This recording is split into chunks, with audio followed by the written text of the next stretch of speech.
औज़ुबिल्लाहिमिनश्शैतानिर्रजीम बिस्मिल्लाहिर्रहमानिर्रहीम अस्सलामु अलैकुम वरहमतुल्लाहि वबरकातुहू।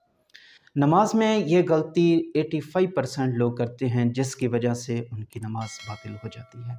अज़ीज़ान मोहतरम, नमाज एक ऐसी चीज़ है जो खुदा के करीब करती है और नमाज खुदा के करीब लेकर जाती है, और इंसान सुकून हासिल करने के लिए हर मुमकिन कोशिश करता है और हत्ता कि मनाजात, दुआएं और नमाज का सहारा लेता है।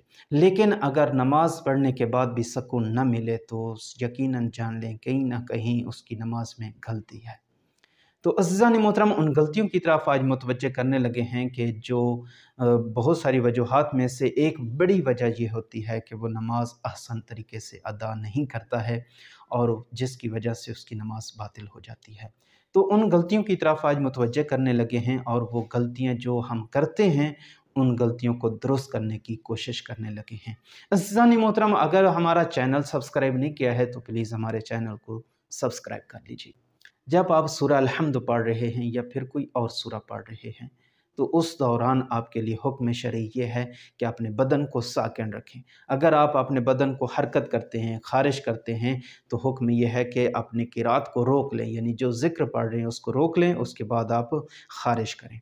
इसके बाद दूसरी जो गलती है वो ये है कि जब आप रुकू में जाते हैं तो रुकू में पूरे बदन को साकिन होना चाहिए, यानी जब आप ज़िक्र पढ़ रहे हैं, सुबहान रब्बियल अज़ीम व बिहम्दी पढ़ रहे हैं, इस ज़िक्र के दौरान अपने बदन को हरकत में नहीं लाना चाहिए, यानी न उंगलियों को आप हरकत में ला सकते हैं, न पाँव को हरकत में, न बाकी बदन को आप हरकत में ला सकते हैं। हुक्म यह है कि साकिन होना चाहिए।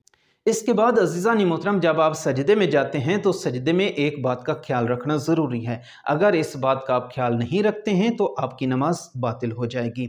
वो ये है कि जब आप सजदे में जाते हैं तो 7 आज़ा का ज़मीन के ऊपर सही तरीके से जमा के रखना ज़रूरी है। यानी जब आप सजदे का ज़िक्र पढ़ रहे हैं, यानी सुब्हान रब्बियल आला व बिहम्दी पढ़ रहे हैं, तो इस ज़िक्र के दौरान आपके लिए 7 आज़ा का ज़मीन के ऊपर टिकाना ज़रूरी है, यानी दोनों हथेलियों को सही तरीके से ज़मीन के ऊपर जमा के रखना ज़रूरी है। यानी इस तरीके से नीचे ज़मीन है, ऊपर आप हथेली को जब रखते हैं तो इस तरीके से नहीं रखेंगे, यानी बीच में जगह खाली नहीं होनी चाहिए, यानी पूरी हथेली को ज़मीन के ऊपर जमा के रखना चाहिए। इसके बाद पेशानी को हरकत में नहीं लाना चाहिए। जब आप ज़िक्र पढ़ रहे हैं तो सर को हरकत नहीं दे सकते हैं। अगर आप सर को हरकत देते हैं तो आपकी नमाज बातिल हो जाएगी। इसके बाद दोनों पाँव के दोनों अंगूठे हैं उनका ज़मीन के ऊपर लगाना ज़रूरी है। अगर वो नहीं लगाते हैं, आप हरकत में पाँव को रखते हैं या फिर उठा के रखते हैं तो आपका सजदा शुमार नहीं किया जाएगा। उसके बाद दोनों घुटने हैं उनको भी ज़मीन के ऊपर सही तरीके से जमा के रखना ज़रूरी है।